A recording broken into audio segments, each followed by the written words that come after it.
పండగలప్పుడు అందరూ ఎన్నో రకాల పిండి వంటలు చేసుకుంటారండి. అందులో ఒకటి రిబ్బన్ పకోడా.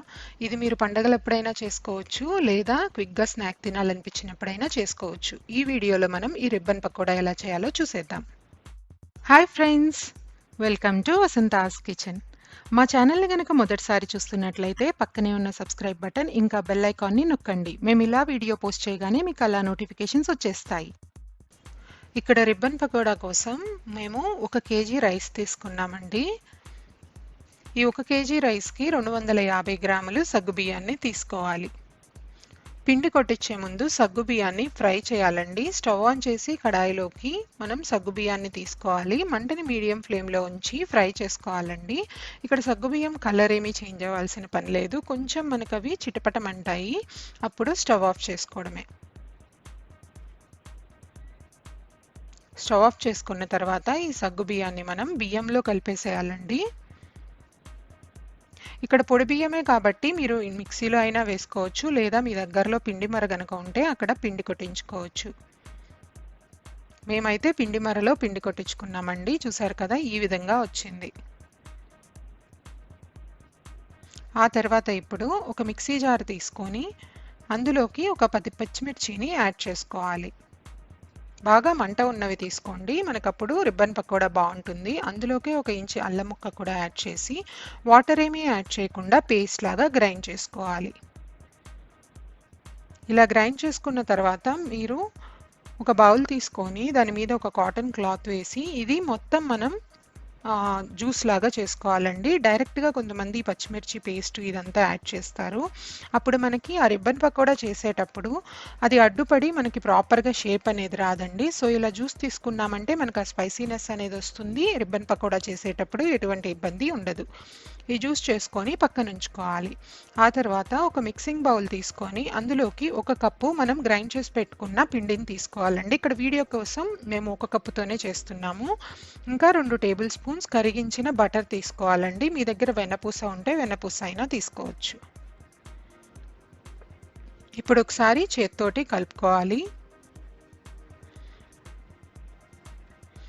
కలుపుకున్న తర్వాత ఇందులోకి రుచికి సరిపడా ఉప్పుని యాడ్ చేసుకోవాలండి. మేము తీసుకున్న క్వాంటిటీకి 1/2 టీ స్పూన్ ఉప్పుని యాడ్ చేసాము. అలాగే మనం గ్రైండ్ చేసి పెట్టుకున్న అల్లం ఇంకా పచ్చిమిర్చి పేస్ట్ ఆ రసం ఉంది కదా, అది ఒక 2 టేబుల్ స్పూన్స్ యాడ్ చేసుకోవాలి. ఒకసారి మొత్తం కలుపుకోవాలండి చేత్తోటి. ఆ తర్వాత ఇందులోకి కొంచెం కొంచెంగా వాటర్ని యాడ్ చేసుకుంటూ సాఫ్ట్ పిండిలాగా కలుపుకోవాలి. ఇక్కడ తీసుకున్న క్వాంటిటీకి ఒక 3/4 కప్పు వాటర్ సరిపోయిందండి. మీరు చూసుకొని అడ్జస్ట్ చేసుకోవచ్చు. వాటర్ అనేవి ఒకేసారి యాడ్ చేయొద్దండి, కొంచెం కొంచెంగానే యాడ్ చేస్తూ సాఫ్ట్ పిండిలాగా కలుపుకోవాలి. రిబ్బన్ పకోడా చేసుకోవడానికి మనకి ఆ ప్లేట్స్ అనేవి అవైలబుల్గా ఉంటాయండి మార్కెట్లో. ప్రతి ఇంట్లో అందుబాటులోనే ఉంటుంది. మనం కారపూస ఇంకా మురుగులు చేసుకోవడానికి ప్లేట్స్ వస్తాయి కదా, అందులో ఒకటి ఈ ప్లేట్ కూడా ఉంటుంది. సో ఇప్పుడు తీసుకున్న పిండిలో మనం సగభాగం తీసుకొని ఇలా ఈ విధంగా చూపించిన విధంగా మీరు పిండిని ఇలా ఇందులోకి పెట్టుకోవాలి. ఇప్పుడు ఈ రిబ్బన్ పకోడా వేసుకోవడానికి స్టవ్ ఆన్ చేసి కడాయిలోకి డీప్ ఫ్రైకి సరిపడా ఆయిల్ తీసుకోవాలండి. ఆయిల్ ఫ్రై అయిన తర్వాత ప్రెస్ చేస్తూ రిబ్బన్ పకోడాని చూపించిన విధంగా వేసుకోవాలి. చూసారు కదా, ఎంతో ఈజీగా అయిపోతుందండి. ఇలా మీరు చేసిన పిండితోటి మొత్తం రిబ్బన్ పకోడా చేసుకోవచ్చు. మంట మీడియంలోనే ఉంచి ఫ్రై చేసుకోవాలి. గోల్డెన్ బ్రౌన్ కలర్ వచ్చేంత వరకు ఫ్రై చేసుకోవాలండి. ఈ రిబ్బన్ పకోడా అనేది చాలా విధాలుగా చేస్తారు. మేము ఇక్కడ సగ్గుబియ్యంతో చేస్తున్నాము. ఇక్కడ మరొక వైపుకి తిప్పుకున్నామండి. 2 వైపులా ఈక్వల్గా ఫ్రై అయ్యేలా చూసుకోవాలి.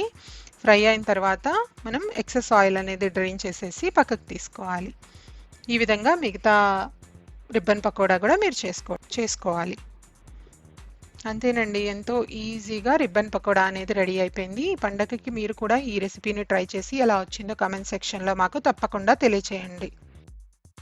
ఈ వీడియో కనుక మీకు నచ్చినట్లయితే మీ ఫ్రెండ్స్కి, ఫ్యామిలీకి తప్పకుండా షేర్ చేయండి.